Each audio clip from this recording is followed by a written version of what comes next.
Okay guys, welcome to the video. It begins now. There's gonna be 5 things I'm gonna cover in this video right here, this solo gameplay.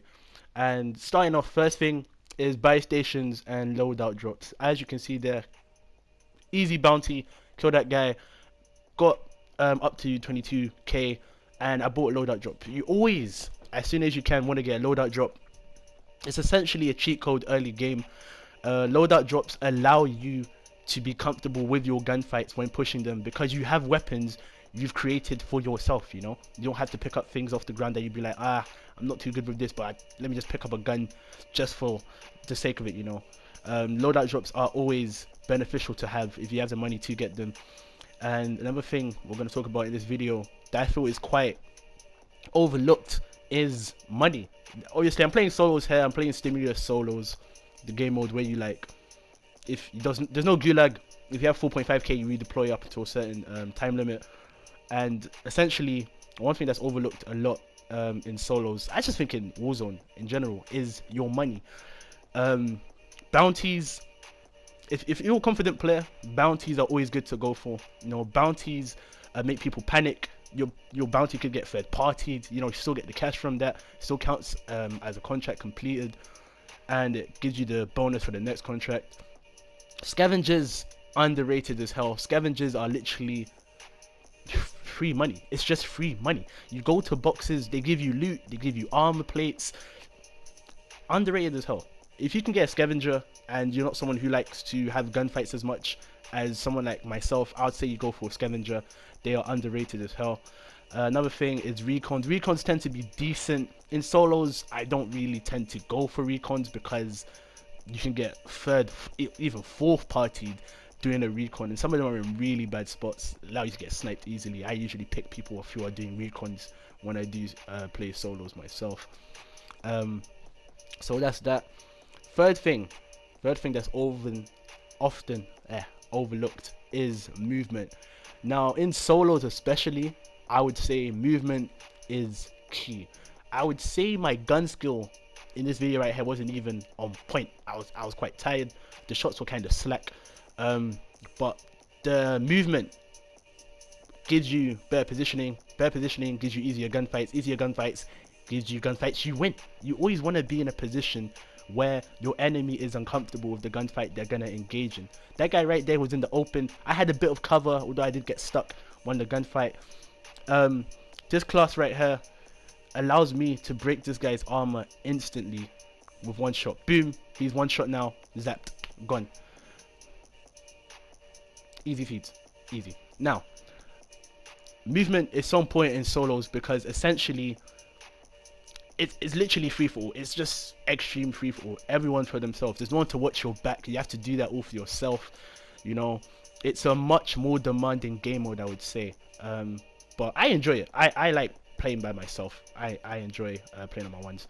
And this gameplay has an example of my movement more than my gun skill coming into play, because if you see right here,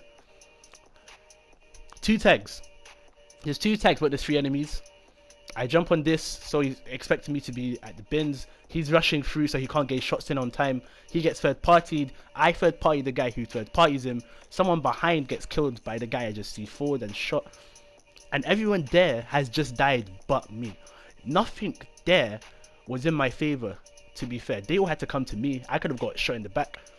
It was just good positioning. You take the first guy off guard, he gets third partied. You take that guy by surprise. This person only had a pistol. They weren't much of a threat. Stuff like that, small things like that. Fourth thing here we're going to talk about is very important. This is towards late game. This is what I like to call edge circle. Now, edge circle is essentially moving with the circle. I know it sounds pretty basic. It's like, yeah, just move with the circle, get to the circle. That makes sense. But it's much more complicated than that to an extent, because you have to make sure you're positioning yourself right as you do this. Now, as you can see here, there was a gunfight where I was looking a bit shaky. Once again, the shots weren't landing. I just really couldn't snipe today. Shots weren't landing. Missed that one. Missed that one. This one lands, and then we finish off with the MP5.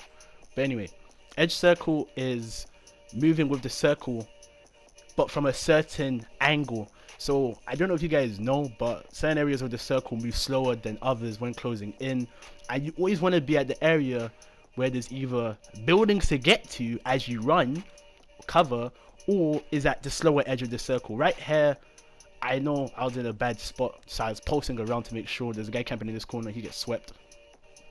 But one thing you always want to make sure of is that you're moving at a pace that if there's anyone moving to the circle as well, they can't be behind you, you can't get straight in the back.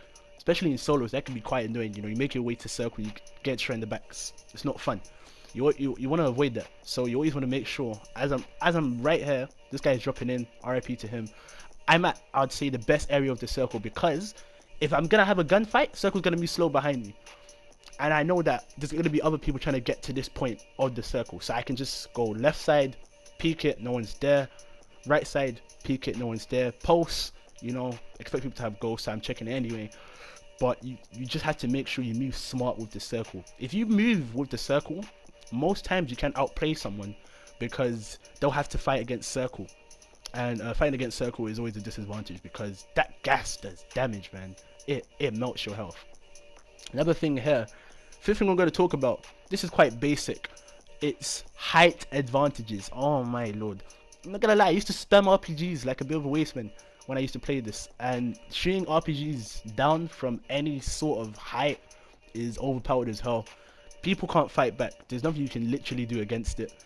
And even if you have EOD, 2-3 rockets, you're getting put in a spliff. It's simple as that. Now right here, I know there's a guy on the hill. There's a few people left. You have to play smart because once again, height advantage. Height is so important in this, especially with the headshot multipliers. You can die really fast if someone shoots you in the head. I'm just taking my time here to get to circle. I know this guy now has exposed himself on the radar. He's not using a suppressor, so I approach cautiously, expect someone to be there. Maybe 2 enemies. Pulse, no one's there, but I know he's there because of the radar. And you get swept. Rookie mistake is not using suppressors, guys. If you can use a suppressor, point a suppressor.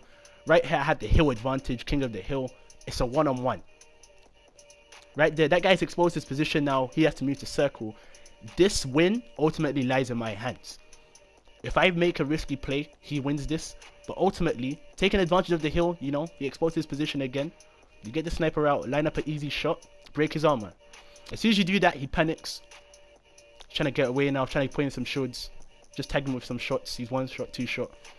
Warzone victory. Just like that. It's really not that complicated, guys.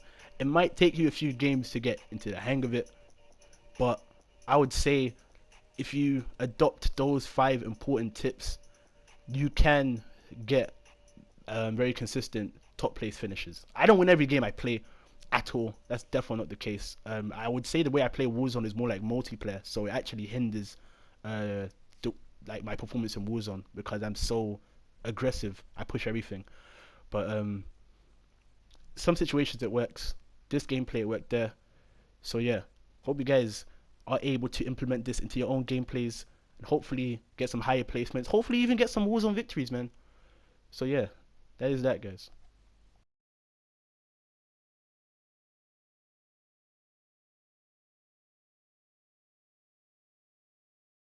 All of you who made it to the end of the video, I'm gonna show you why I was running in the video. Here we have, man, the MP5. Monolithic integral suppressor, better range, silence on the map. Underbarrel, Merc full grip, better hipfire accuracy, better recoil control. Ammunition, 45 round mags. This is as high as you can go, unfortunately. 30 round mags, you'll find yourself reloading mid gunfight, so use the 45s. Perk, sleight of hand, reload faster in case you do miss more shots that you would have liked with the 45 rounds. Stock, FSAT collapsible, increased movement speed, better ADS. The recoil control is negated by the Merc full grip, so that balances out essentially. You don't have to worry about that. Aiming stability, also don't have to worry about that with a submachine gun, because you should be using that up close. Now, the sniper, I don't have all the attachments I would use on the sniper because I'm not high enough level with it, but I know what I would run on it. So, tactical suppressor stays, 26.9 inch HDR Pro stays, You don't need the 7-round mags. I was just using those to mess about. Your perk should be focus.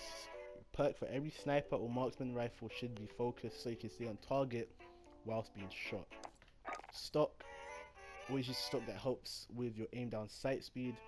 That would be the FTAC Stalker Scout for the HDR. In terms of optics, you definitely want to use thermals because you actually aim a lot slower with them, which I didn't actually know was a thing, like that big of an impact, but it's quite a big impact aiming down as slow as you do with the thermals. It's not that big a benefit as well. Most people with eyes can see targets and don't need them highlighted in white. And once you get the lasers, you can only get one for this sniper anyway. You want to slap on the tac laser. That helps greatly with your aim down sight speed and also idle sway. Perks: double time, faster movement with the MP5, get around the map quick, get into snipe locations quick.